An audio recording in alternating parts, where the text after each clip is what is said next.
नमस्कार दोस्तों। जो हम आपके लिए प्रैक्टिस सेट करा रहे हैं उसमें प्रैक्टिस सेट नंबर 9 है। इसके पहले 8 प्रैक्टिस सेट हो गया, आप जाकर देख सकते हैं। और प्रीवियस ईयर का क्वेश्चन भी हम सोल्यूशन अलग से एक प्लेलिस्ट बनाया गया है, उस पर जाकर आप सोल्यूशन पूरा देख सकते हैं। यहाँ जितना भी हम क्वेश्चन लेते हैं प्रैक्टिस सेट में, यह क्वेश्चन कई कई बार आया हुआ होता है और बहुत इंपॉर्टेंट क्वेश्चन होता है।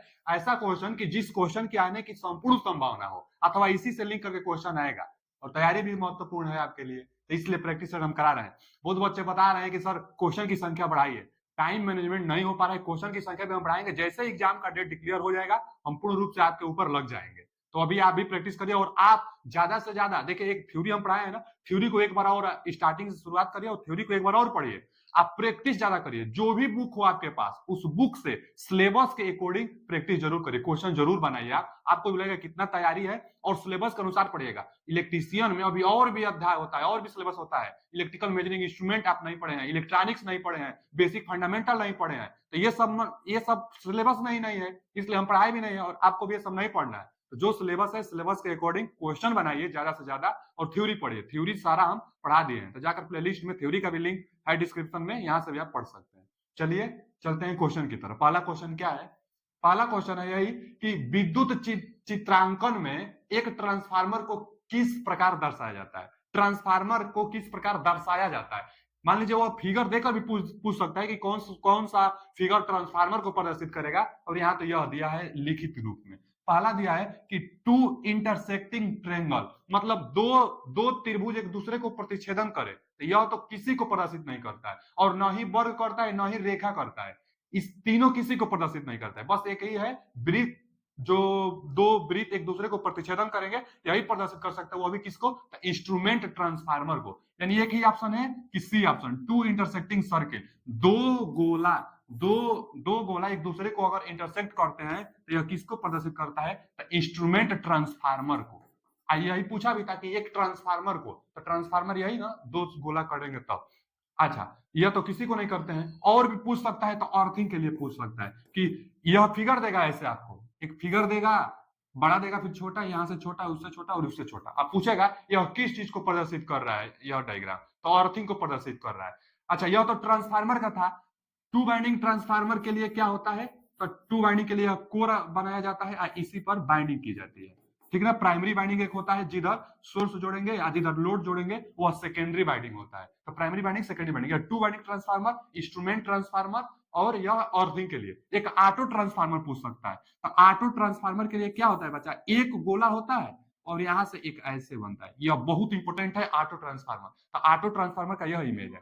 ऑटो ट्रांसफार्मर के अलावा और भी क्वेश्चन पूछ लेते हैं। एक ना देखिए, एक दो कंफ्यूजन होता है, एक इलेक्ट्रिक बेल और एक बजर। तो इलेक्ट्रिक बेल का भी पूछ सकता है। देखिए यहां से ऐसे बनाएंगे और यहां से ऐसे करेंगे, यह सीधा है ना, तो यही इलेक्ट्रिक बेल का सिंबल होता है। किसका है? तो इलेक्ट्रिक बेल का होता है। एक बजर का उल्टा, यहां से देखिए क्या बनाए थे हम, यहां से करके ऊपर ले जाएंगे तो बेल बनेगा, अगर नीचे ले जाएंगे तो यह बजर बनेगा। बजर जहां जहां बीप की आवाज देनी होती है, जैसे इन्वर्टर में भी बीप की आवाज जो देता है वही बजर होता है। यह बजर है, कंफ्यूजन मत होइएगा। यह क्या है बच्चा? यह बजर है, और यह क्या है? इलेक्ट्रिक बेल है। यह क्या है? ऑटो ट्रांसफार्मर है, two winding transformer, instrument transformer, earthing. तो बहुत इंपॉर्टेंट जो सिंबल था हम बना दिए हैं। चलिए आगे अगले क्वेश्चन की तरफ चलते हैं। अगला क्वेश्चन है कि 1000 वाट और 220 वोल्ट विद्युत तापक का प्रतिरोध बताइए। फॉर्मूला ही पहले तो बहुत इंपॉर्टेंट है, इसलिए अब क्वेश्चन को लिया गया है कि P बराबर V स्क्वायर बटा में R। बहुत ज्यादा बहुत बहुत इंपॉर्टेंट यह फॉर्मूला है, कभी नहीं भूलना है आपको। P क्या है? यहाँ पर पावर है, इसका मात्रक वाट में होता है, तो पावर का मात्रक वाट में होता है। इससे ना कोई बार वोल्टेज और रेजिस्टेंस देके पावर पूछ लेगा, चाहे दो बल्ब देता है, कौन सा बल्ब ग्लो करेगा, यहीं से रेजिस्टेंस निकल कर बताई जाती है। फिर यहाँ से रेजिस्टेंस के मान पूछ लिया है पावर देकर। तो यह क्वेश्चन बार बार ऐसा क्वेश्चन देखने को मिलता है बहुत सारे एग्जामों में। तो यहाँ से रेजिस्टेंस आप निकाल लेंगे तो V स्क्वायर दिया होगा ना, देखिए 220 वोल्ट, अब V स्क्वायर है तो 220 गुणे 220 कर दीजिए। अब बटा में R को यहाँ, तो P को यहाँ लाएंगे। अब P दिया है 1000 वाट का, कई बार यहाँ किलो वाट दे देता है, तो किलो वाट को वाट में आपको बदलना होगा, तो वाट में ही रखा जाता है। तो यहाँ वाट दिया है 1000 वाट, तो 1000 वाट यहाँ रख लीजिए। अब देखिए ना, दो जीरो से यह दो जीरो को कटा दीजिए, एक जीरो है ना, ठीक है। 22 गुणे 22, 22 का क्या होता है बच्चा? 484। 22 का वर्ग 484 आता है, 22 गुणे 22 यानी क्या आता है? 484 आता है। अब बटा में यह 10 है, तो एक अंक पर 10 ना लग जाएगा, एक अंक पर दशमलव, 48.4 ओम। रेजिस्टेंस का मात्रा क्या होता है? ओम होता है। 48.4 ओम। देखिए C option is right answer. यह इसलिए लिया गया था कि बहुत सारे एग्जामों में ऐसा क्वेश्चन आता है, यह फॉर्मूला बहुत इंपॉर्टेंट है, कुछ भी यहां से पूछ लेता है। तो इसका C option is right answer. अगला क्वेश्चन है कि एक सर्किट ब्रेकर रिक्त स्थान है। सर्किट ब्रेकर से रिलेटेड करके पूछा जाता है। एक होता है आइसोलेटर और एक होता है सर्किट ब्रेकर। आइसोलेटर और एक होता है सर्किट ब्रेकर, जिसको हम लोग शॉर्ट में क्या कहते हैं? सीबी कहते हैं। सीबी मतलब सर्किट ब्रेकर। सर्किट ब्रेकर के नाम से भी पता चल रहा है कि सर्किट को ब्रेक करता है, सर्किट ब्रेकर।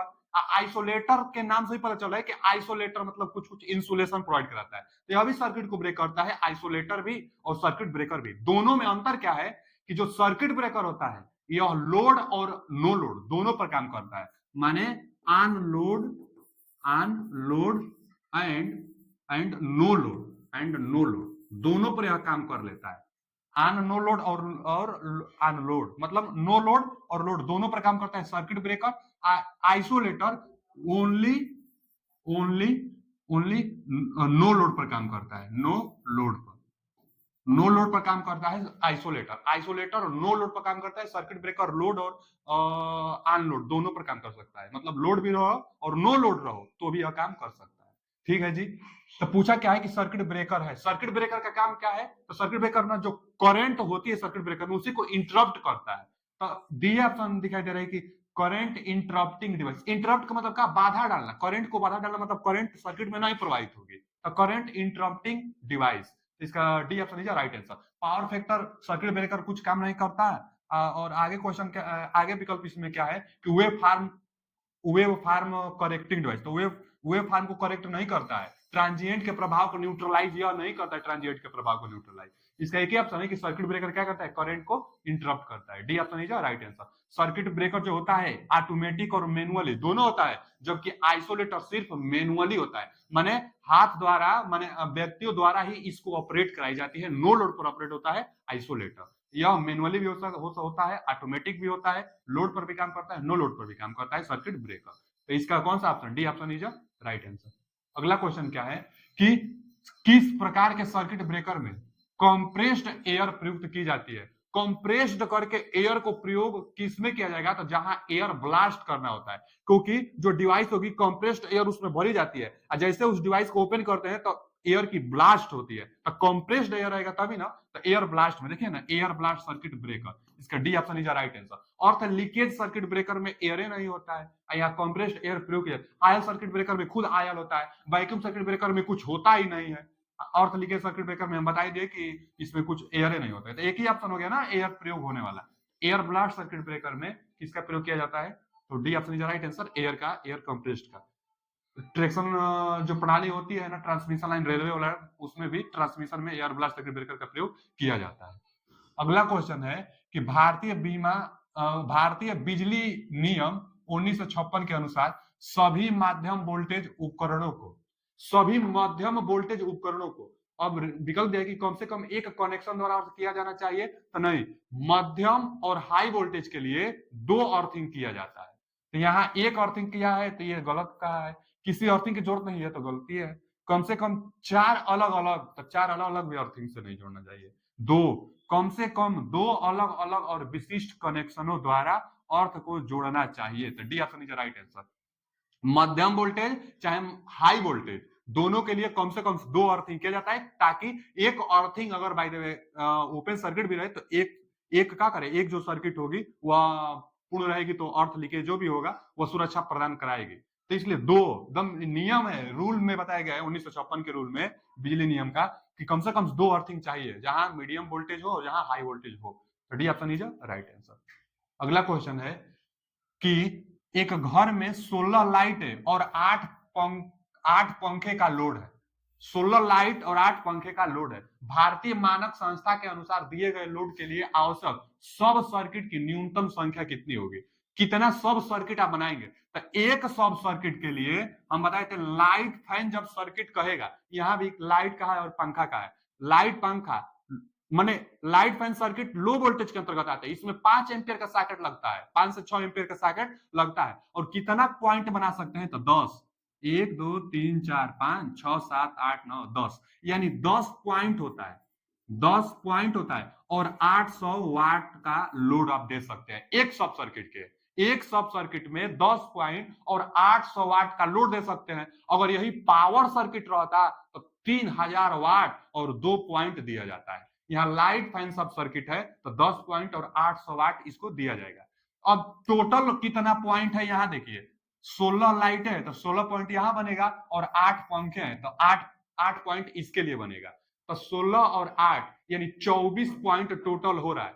तो टोटल 24 पॉइंट में, टोटल 24 पॉइंट हो रहा है ना, टोटल 24 पॉइंट को कितना सब सर्किट आप बनाएंगे? तो टोटल जो आप सब सर्किट बनाएंगे कितना, एक सब सर्किट के लिए 10 तो 2 के लिए 20 आएगा। अब 20 से भी ज्यादा है तो 3 सब सर्किट बनाना पड़ेगा। एक बना लिए, एक और बनाइए, 2, एक और बनाना पड़ेगा क्योंकि 10 आप मैक्सिमम कर सकते हैं ना इसमें। तो 5 और 5 10, तो यानी कितना हुआ, 10 इसमें 10 इसमें 20। अगला जो 4 बच रहा है अगला सब सर्किट आप बनाएंगे तो उसमें प्रयोग करेंगे। तो यानी टोटल 3 सब सर्किट बनाएंगे। इसका कौन सा option, B option is right answer. तो बी ऑप्शन 24 था इसलिए बी ऑप्शन। आप 10 से भाग भी दे सकते हैं तो 2 दशमलव कुछ है यानी टोटल 3 होगा। अगला क्वेश्चन क्या होगा कि एक निश्चित दी गई गति पर डीसी जनरेटर की ओपन सर्किट विशेषता इनमें से किसके बीच आलेखित की जाती है? डीसी जनरेटर की ओपन सर्किट कैरेक्टरिस्टिक्स पूछ रहा है। तो जो डीसी जनरेटर होता है इसका 3 कैरेक्टरिस्टिक्स होता है। कौन कौन 3 कैरेक्टरिस्टिक्स होता है? तो पहला होता है कि ओपन सर्किट पर किसके बीच खींची जाएगी। तो जो ओपन सर्किट होगा, ओपन सर्किट का मतलब आर्मेचर करंट आएगा नहीं और न ही लोड करंट। जब लोडे नहीं है तो न ही लोड करंट आएगा और न ही लोड करंट आएगा और न ही आर्मेचर करंट। तो आर्मेचर तो दिया ही नहीं है और लोड करंट आएगा नहीं। अब फील्ड करंट के बीच में खींचा जाएगा क्योंकि ओपन है तो फील्ड करंट के बीच में। अच्छा, और वोल्टेज कौन सा लेंगे? तो फुल लोड वोल्टेज। जब लोडे नहीं तो फुल लोड वोल्टेज भी नहीं। कौन सा? यह तो होगा ही नहीं क्योंकि लोड दिया है। यहाँ फुल लोड दिया है जबकि ओपन का मतलब नो लोड होता है तो यह फुल लोड भी नहीं आएगा। नो लोड वोल्टेज होगा तो no load voltage, no load voltage. लेकिन यहाँ लोड करंट दिया है तो लोड है ही नहीं है। एक ही ऑप्शन, फील्ड करंट और नो लोड वोल्टेज के बीच में खींचा जाएगा। माने देखिए, जब ओपन रहेगा, जब ओपन रहेगा तो नो लोड वोल्टेज इंड्यूज होगी। नो लोड वोल्टेज इंड्यूज होगी ना, नो लोड पर जो वोल्टेज इंड्यूज होगा तो ई नॉट से डिनोट करेंगे। अच्छा, जब और देखिए कि जब जब क्या है कि जब ओपन सर्किट है तो आर्मेचर करंट भी नहीं है। जब ओपन सर्किट है आर्मेचर करंट नहीं है और लोड करंट भी नहीं है तो एक ही ना ऑप्शन बचा, फील्ड करंट। तो यही ओपन सर्किट में इसके बीच में खींचा जाएगा जो कि D option is right answer. आगे एक और खींचा जाएगा लोड पर। तो जब आप लोड पर खींचेंगे तो टर्मिनल वोल्टेज आपको मिलेगा VT। जब लोड पर करेंगे, लोड पर, तो टर्मिनल वोल्टेज मिलेगा आपको। अच्छा, लोड करंट मिलेगा तो IL के बीच, लोड पर लोड करंट और टर्मिनल वोल्टेज मिलेगा इसलिए इसके बीच खींचा जाता है। एक इंटरनल कैरेक्टरिस्टिक्स होता है। इंटरनल में क्या होगा, इंटरनल में आर्मेचर करंट आएगा। इंटरनल जो करंट होगी, आंतरिक कैरेक्टरिस्टिक्स खींचेंगे तो अंदर जितना जनरेट होगा तो इजी एंड आर्मेचर करंट। यही 3 कैरेक्टरिस्टिक्स है नो लोड पर, और यह इंटरनल कैरेक्टरिस्टिक्स, और यह टर्मिनल पर चाहे एक्सटर्नल कैरेक्टरिस्टिक्स इसको कहते हैं। एक्सटर्नल, इंटरनल और यह नो लोड पर। तो नो लोड पर पूछा था, इसका D option is right answer. अगला, अगला है ना कि निम्नलिखित कथनों पर कौन सा, मतलब विचार कीजिए कि कौन सा कथन सही है। क्या है पहला कथन कि स्लिप रिंग इंडक्शन मोटर ऐसे एप्लीकेशन में प्रयोग होती है जहां प्रारंभिक बलागुण अधिक या गति से कम वेरिएशन की आवश्यकता होती है। तो ये तो सही है, कहा है ना कि स्लिप रिंग इंडक्शन मोटर ऐसे एप्लीकेशन में प्रयोग की जाती है जहां प्रारंभिक बलागुण अधिक चाहिए। तो स्लिप रिंग इंडक्शन मोटर में अलग से रेजिस्टेंस जोड़ने की व्यवस्था होती है जिससे स्टार्टिंग टार्क बढ़ जाता है। और वही कहा है कि स्टार्टिंग टार्क अधिक, तो सही कहा है, स्लिप रिंग इंडक्शन मोटर में स्टार्टिंग टार्क अधिक होता है। और गति की कहा, जहां कम वेरिएशन हो, कम गति अगर चेंज, जहां वेरिएशन वाला डिजाइन चाहिए, एप्लीकेशन चाहिए, वहां स्लिप रिंग इंडक्शन मोटर का प्रयोग करते हैं। लगभग slip ring induction motor constant speed पर ही गति करता है।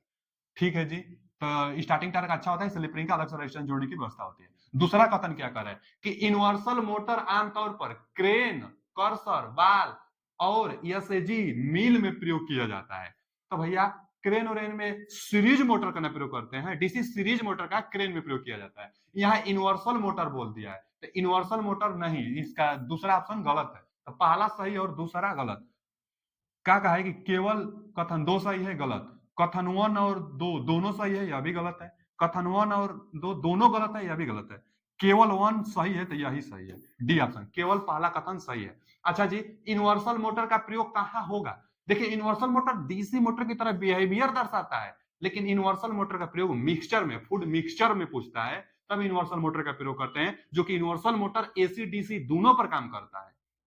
क्रेन में पूछा है तो डीसी सीरीज उसको देना चाहिए, तो यह गलत है कथन, यानी D option is right answer. अगला क्वेश्चन क्या है कि स्प्लिट फेज इंडक्शन मोटर के स्टेटर में दो बाइंडिंग होती है। स्प्लिट फेज जो इंडक्शन मोटर होता है, अच्छा स्प्लिट फेज इंडक्शन मोटर का मतलब कि जो उसकी फील्ड बाइंडिंग होती है उसको दो भागों में ब्रेक किया जाता है। जो फील्ड बाइंडिंग होती है उसको दो भागों में ब्रेक, कौन कौन दो भाग होता है? तो एक जो भाग होता है जिसको हम लोग कहते हैं रनिंग टार या रनिंग मतलब रनिंग बाइंडिंग, और एक जो होता है इसको हम लोग कहते हैं स्टार्टिंग बाइंडिंग, स्टार्ट कराने के लिए उत्तरदायी होता है। यहाँ पर रोटर, तो इसको क्या कहते हैं? स्टार्टिंग बाइंडिंग, इसको कहते हैं रनिंग बाइंडिंग, यह रन कराता है। तो जो स्टार्टिंग बाइंडिंग होती है ना, यह पतला वायर का बना होता है और ज्यादा टर्न होता है, इसलिए इसका रेजिस्टेंस ज्यादा होता है। स्टार्ट कराने के लिए रेजिस्टेंस भी ज्यादा रखेंगे तभी तो टार्क ज्यादा बनेगा, तो स्टार्ट होगा।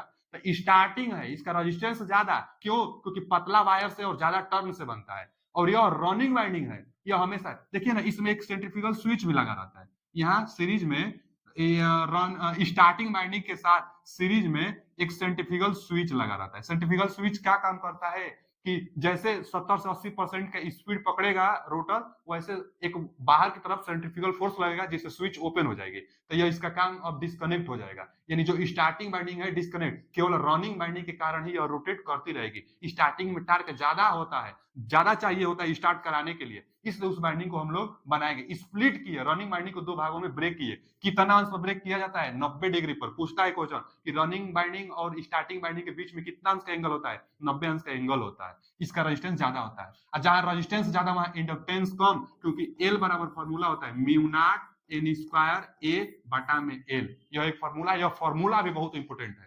तो देखिए ना, इसका रेजिस्टेंस ज्यादा होगा, रेजिस्टेंस ज्यादा, पतला वायर है ना इसलिए रेजिस्टेंस ज्यादा है, पतला वायर ज्यादा टर्न। अब पतला वायर मतलब एरिया कम है, जहां एरिया कम होता है वहां इंडक्टेंस का मान कम होता है। तो इंडक्टेंस कम हुआ इसलिए उसका रेजिस्टेंस ज्यादा। तो रेजिस्टेंस ज्यादा यानी रेजिस्टेंस ज्यादा तो एरिया कम तो इंडक्टेंस कम। तो उल्टा होता है, रेजिस्टेंस ज्यादा तो इंडक्टेंस कम। तो अब पढ़ लिया जाए कि स्प्लिट फेज इंडक्शन मोटर के स्टेटर में दो बाइंडिंग होती है जिन्हें रनिंग बाइंडिंग और स्टार्टिंग बाइंडिंग कहा जाता है। ठीक है, रनिंग बाइंडिंग और स्टार्टिंग बाइंडिंग कहा जाता है। पूछा क्या है? स्टार्टिंग बाइंडिंग में, कौन सा विकल्प सही है? स्टार्टिंग बाइंडिंग से के लिए पूछ रहे हो, जो स्टार्ट कराने के लिए उत्तरदायी होती है उसको पूछ रहा है, स्टार्टिंग बाइंडिंग को। तो हम बता दिए थे उसका रेजिस्टेंस ज्यादा। यहाँ कह रहा है कि लो रेजिस्टेंस, गलत है। हाई रेजिस्टेंस होता है, हाई रेजिस्टेंस लो इंडक्टेंस, तो यही सही है। जहां हाई रेजिस्टेंस होगा वहां इंडक्टेंस क्या होगा? लो होगा, क्योंकि हाई रेजिस्टेंस में एरिया कम होता है, एरिया कम तो इंडक्टेंस लो होता है। तो हाई रेजिस्टेंस और लो इंडक्टेंस। आगे हाई रेजिस्टेंस तो सही है लेकिन हाई इंडक्टेंस दे दिया इसलिए गलत। लो रेजिस्टेंस तो होता ही नहीं है स्टार्टिंग बाइंडिंग का, इसमें से B option is right answer. अगला क्वेश्चन क्या है? अगला क्वेश्चन है कि इनमें से कौन सा सिंगल फेज इंडक्शन मोटर का एक प्रकार नहीं है? अच्छा, सिंगल फेज इंडक्शन मोटर का कौन सा प्रकार नहीं है? देखिए, स्प्लिट फेज इंडक्शन मोटर बताए थे आपको, तो यह तो है, ये है। आगे रिपल्सन स्टार्ट इंडक्शन मोटर, एक स्लिप रिंग इंडक्शन मोटर। तो slip ring induction motor single phase में नहीं आता है, थ्री फेज में आता है। तो इसका कौन, यही पूछा भी था कि कौन सा सिंगल फेज इंडक्शन मोटर का प्रकार नहीं है? तो slip ring induction motor single phase induction motor का प्रकार नहीं है, यह थ्री फेज का होता है। शेडेड पोल होता है, और रिपल्सन स्टार्ट भी सिंगल फेज का होता है, और स्प्लिट फेज इंडक्शन मोटर भी सिंगल फेज का होता है। तो single phase slip ring induction motor नहीं होता है। C option is right answer. Slip ring induction motor क्या होता है? तो थ्री फेज में होता है। आगे, निम्नलिखित में से कौन सा motor single phase series motor के नाम से भी जाना जाता है? कौन सा motor single phase series motor के नाम से जाना जाता है? तो इन्वर्सल मोटर। अभी पिछला क्वेश्चन जो आया था उस वहां बताया था कि जो इन्वर्सल मोटर होता है इसको डीसी सीरीज मोटर की तरह मतलब बिहेवियर दर्शाता है। इसको हम लोग जान लेंगे कि सिंगल फेज सीरीज मोटर की तरह कौन सा बिहेवियर दर्शाएगा भैया? इन्वर्सल मोटर, इसलिए उसी के नाम से इसको भी जानते हैं। जो इन्वर्सल मोटर होता है एसी डीसी दोनों पर काम करता है, इसका प्रयोग होता है फूड मिक्सचर में किया जाता है। अब आगे दिया है रिलक्टेंस मोटर ना, एक इसका तो ऑप्शन सही होगा, इन्वर्सल मोटर सीरीज मोटर की तरह। लेकिन एक दिया है रिलक्टेंस मोटर। जो रिलक्टेंस मोटर होता है इसका प्रयोग, या पहले तो एक सिंगल फेज का सिंक्रोनस मोटर है। जो रिलक्टेंस मोटर होता है इसका प्रयोग, यह आवाज बहुत कम करता है, तो जहां आवाज कम चाहिए तो इसका प्रयोग कहाँ करेंगे? टाइमर में। टाइमर में आवाज कम चाहिए ना, तो टाइमर में प्रयोग कर लेंगे इसका प्रयोग, रिलक्टेंस मोटर का। कंट्रोल सर्किट जो होती है वहां पर रिलक्टेंस मोटर का प्रयोग कर लेते हैं, जहां आवाज कम चाहिए। जैसे टेप रिकॉर्डर में भी रिलक्टेंस मोटर का प्रयोग कर लेते हैं। अगर हिस्टेरिसिस दिया है तो टेप रिकॉर्डर में हिस्टेरिसिस ही करते हैं, क्योंकि हिस्टेरिसिस और रिलक्टेंस मोटर सेम बिहेवियर दर्शाते हैं। आगे रिपल्सन मोटर, तो पूछता है इससे क्वेश्चन कि कौन सा वह मोटर है जिसकी दिशा कार्बन ब्रूस की एक्सिस की दिशा को चेंज करके डायरेक्शन चेंज की जाती है, तो ये रिपल्सन मोटर। जो रिपल्सन मोटर होता है ना, जो रिपल्सन मोटर होता है, रिपल्सन मोटर में कार्बन जो ब्रूस होता है, कार्बन ब्रूस के एक्सिस को, जैसे यहाँ कार्बन ब्रूस है ना, अच्छा, इसमें जो आर्मेचर बाइंडिंग होगी कार्बन ब्रूस की सहायता से शॉर्ट सर्किट भी किया जाता है, ये भी जान लीजिएगा। और यहाँ पर मतलब फील्ड बाइंडिंग होगा। जो यह रोटर है ना, रोटर पर जो बाइंडिंग होता है आर्मेचर बाइंडिंग, कार्बन ब्रूस की सहायता से शॉर्ट सर्किट इसको कर दी जाती है। इसका जो एक्सिस होगा, कार्बन ब्रूस का जो एक्सिस होगा, इसी की डायरेक्शन को चेंज करके इसके रोटेशन की दिशा को चेंज की जाती है। तो रिपल्सन मोटर में कार्बन ब्रूस की एक्सिस की दिशा को चेंज करके डायरेक्शन चेंज की जाती है। इसका भी टार्क ज्यादा होता है, रिपल्सन मोटर का टार्क ज्यादा होता है। अब इसका प्रयोग भले नहीं किया जाता है, लेकिन इसका पहले प्रयोग किया जाता है, इसका भी टार्क ज्यादा होता है। आगे स्टेपर मोटर एक है। स्टेपर मोटर वह मोटर होता है जो स्टेप वाइज रोटेट करता है, स्टेप वाइज जो रोटेट करता है। जैसे घड़ी में ऐसा मोटर होगा जो स्टेप वाइज, रिबोटिक्स में जो रिबोट होते हैं उसमें भी स्टेप वाइज मोटर की आवश्यकता होती है। तो स्टेपर मोटर जहां स्टेप वाइज की आवश्यकता होती है। इसका कौन सा ऑप्शन सही था? तो C option is right answer. अगला क्वेश्चन, निम्नलिखित में से कौन सा विकल्प को कंडक्टर क्षेत्रफल प्रति स्लॉट से स्लॉट क्षेत्रफल के अनुपात के रूप में परिभाषित किया जाता है? तो यही ऑप्शन सही है, स्लॉट स्पेस फैक्टर। जो स्लॉट स्पेस फैक्टर है, इसके नाम से भी पता चल रहा है कि स्पेस बटा में टोटल एरिया करेंगे तो स्पेस फैक्टर निकलेगा। वही दिया भी है कि निम्नलिखित में से कौन सा विकल्प कंडक्टर क्षेत्रफल प्रति स्लॉट से स्लॉट तो देखिए ना क्या दिया है कि कंडक्टर का क्षेत्रफल प्रति स्लॉट से स्लॉट एंड क्षेत्रफल के अनुपात को क्या कहते हैं? इसका A option is right answer, slot space factor ही कहते हैं इसका। तो A option is right answer. अगला क्वेश्चन क्या दिया है? अगला क्वेश्चन है कि काम करने की क्षैतिज स्थिति के साथ सड़क पर प्रकाश के लिए तो सोडियम वेपर लैंप का प्रयोग स्ट्रीट लाइटों में, यानी सड़क पर प्रकाश के लिए सोडियम वेपर लैंप का प्रयोग किया जाता है। इसका जो शक्ति होता है 110 लुमेन प्रति वाट तक, 110 से कितना तक होता है? 170 लुमेन प्रति वाट तक होता है। तो A option is right answer इसका होता है। इनकैंडिसेंट लैंप का बहुत कम होता है। इनकैंडिसेंट लैंप जो होता है कितना होता है? तो 10 लुमेन प्रति वाट होता है। फ्लोरोसेंट लैंप का 40 तक हो जाता है। फिर आगे दिया है कि मरकरी वेपर लैंप, तो जो मरकरी वेपर लैंप होते हैं, मरकरी वेपर लैंप इनका कम होता है, इनका भी 40-45 के आसपास लुमेन प्रति वाट तक इसका शक्ति होता है। सोडियम वेपर लैंप जो होता है स्टार्टिंग में लाल कलर का जलता है नियान गैस के कारण, लेकिन बाद में पीला कलर का जलने लगता है सोडियम वेपर लैंप। तो सोडियम वेपर लैंप का कलर क्या होता है? पीला कलर का होता है। तो ये ऑप्शन इज राइट आंसर। अगला क्वेश्चन क्या है कि जब sodium vapour lamp switch on किया जाता है, आ गया सोडियम वेपर लैंप से ही स्विच ऑन किया जाता है, तो यह किसकी उपस्थिति के कारण लाल रंग का प्रकाश देता है? तो नियान गैस भर जाती है, सोडियम वेपर के साथ नियान गैस भरी जाती है। स्टार्ट कराने के लिए, हीट बनाने के लिए नियान गैस ही उत्तरदायी होता है। स्टार्टिंग में सोडियम वेपर गैस जो होता है, सोडियम वेपर लैंप जो होता है रेड कलर का जलता है। जैसे स्टार्टिंग टाइम इसका ज्यादा होता है ना, 10 से 15 मिनट तक स्टार्ट होने में टाइम ले लेता है सोडियम वेपर लैंप। तो स्टार्ट होने के बाद पीला कलर का देगा, लेकिन स्टार्टिंग में नियान गैस के कारण रेड कलर का यह दिखाई देता है सोडियम वेपर लैंप। इसका C option is right answer. अब आर्गन इनकैंडिसेंट लैंप में प्रयोग किया जाता है, इन सब का प्रयोग ही नहीं होता है। अगला क्वेश्चन क्या है कि विद्युत संचलन की परिचालन लागत पूरी तरह से किस पर निर्भर करती है? तो विद्युत संयंत्र की परिचालन लागत पूरी तरह से किस पर निर्भर करता है? तो भैया नंबर ऑफ यूनिट जनरेट, कितना यूनिट बिजली जनरेट करना है उसके अनुसार लागत लगेगी ना। वही पूछा है कि विद्युत संयंत्र की परिचालन मतलब ऑपरेटिंग जो लागत होगी। देखिए रनिंग कास्ट, तो रनिंग कास्ट किस पर डिपेंड करेगा?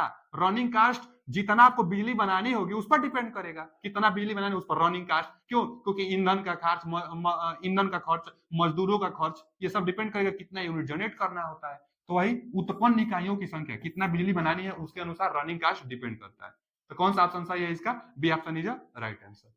चलिए अगला क्वेश्चन है कि जब ओवरहेड ट्रांसमिशन लाइन की लंबाई 150 किमी से अधिक और लाइन वोल्टेज 100 केवी से अधिक है, तो इसे किस एक रूप में जाना जाता है। देखिए जो ट्रांसमिशन लाइन होती है 3 प्रकार से होती है। कौन कौन होता है? शॉर्ट ट्रांसमिशन लाइन, एक मीडियम ट्रांसमिशन लाइन और एक लॉन्ग ट्रांसमिशन लाइन। 3 प्रकार से होता है। अब यही पूछा है कि 150 केवी से ज्यादा और 100 केवी से ज्यादा तो लॉन्ग ट्रांसमिशन लाइन होता है। जैसे यहाँ आप देख सकते हैं कि जो लॉन्ग ट्रांसमिशन लाइन होता है 100 केवी से ज्यादा के लिए ही प्रयोग किया जाता है। अगर ट्रांसमिशन लाइन का जो वोल्टेज है 100 केवी से ज्यादा है तो हम लोग कहेंगे लॉन्ग ट्रांसमिशन लाइन है। अथवा लेंथ भी 150 कहीं कहीं 160 देता है तो 160 किमी से ज्यादा है तो लॉन्ग ट्रांसमिशन, 160 किमी तक है चाहे 100 केवी तक है तो यह मीडियम में आता है। लो वोल्टेज में 20 केवी तक होगा यानी इससे कम, 20 केवी से कम होगा तो लो ट्रांसमिशन लाइन और 80 किमी लंबाई तक होगा तो लो ट्रांसमिशन लाइन कहेंगे हम लोग।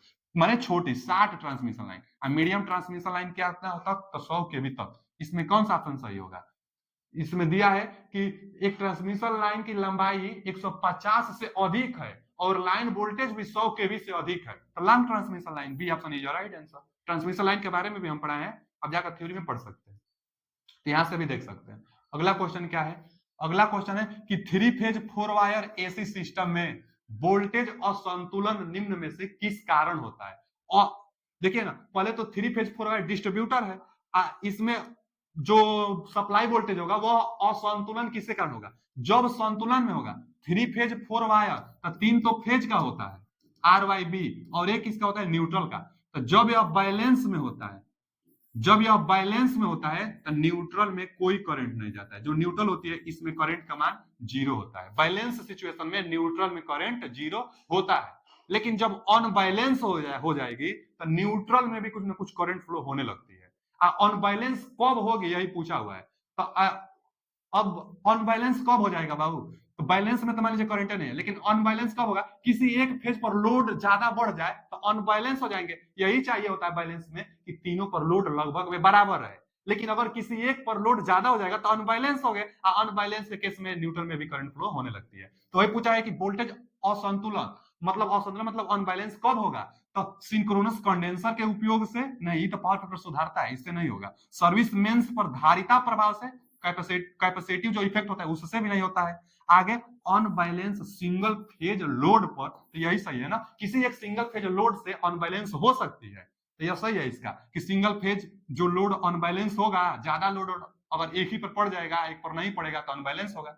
आगे दिया है कि अनबैलेंस 3 फेज इंडक्शन मोटर, जब 3 फेज इंडक्शन मोटर तो तीनों फेज सप्लाई लेता है तो तीनों पर लोड पड़ता है तो इससे अनबैलेंस नहीं होगा। तो C option is right answer. अगला क्वेश्चन क्या है?